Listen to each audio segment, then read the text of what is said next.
bike လေးပဲချက်ချင်တာလက်မောင်းလေးပဲသေးချင်တာခါးလေးကိုပဲကွက်ပြီးတော့အစီချချင်တာ six pack ပဲထွက်ချင်တာဒီလိုမျိုးတနေရာတဲ့ကိုပဲကွက်ပြီးတော့အစီချလို့ရလားသိပ္ပံဒီကြပြောရမယ်ဆိုလို့ရှိရင်အဲ့ဒါကို spot reduction လို့ခေါ်ပါတယ်ဒီလိုမျိုးတနေရာတဲ့ကိုပဲကွက်ပြီးတော့အစီချတာကလက်တွေ့မှာအလုံးမဖြစ်ပါဘူးเนาะဘာလို့လဲဆိုတော့ညီမတို့တွေတနေရာတဲ့ကိုပဲကွက်ပြီးတော့အတိတ်တန်လေးချင်းကနေလုပ်တဲ့အခါမှာအဲ့ဒီနေရာကြွက်သားတွေကပို့ပြီးတော့တန်မာလာပေမဲ့လောင်ကျွမ်းသွားတဲ့အစီကတော့ခန္ဓာကိုယ်တစ်ခုလုံးကနေအချိုးကျကျသွားတာပါ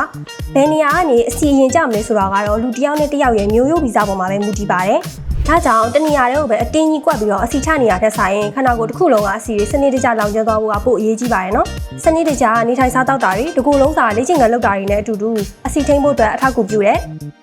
ဂလူကိုလေးကိုတောက်သုံးပြီးတော့တဘာဝအတိုင်းအစီချတဲ့ခရီးစဉ်ကိုပုံမှန်မြန်ဆန်စေမှာဖြစ်ပါတယ်ရှင်အားလုံးပဲကျန်းမာလာပါတဲ့ခန္ဓာကိုယ်လေးကိုပိုက်ဆိုင်နိုင်ကြပါစေနော်နောက်ဗီဒီယိုမှာပြန်တွေ့မယ်နော်ဘိုင်ဘိုင်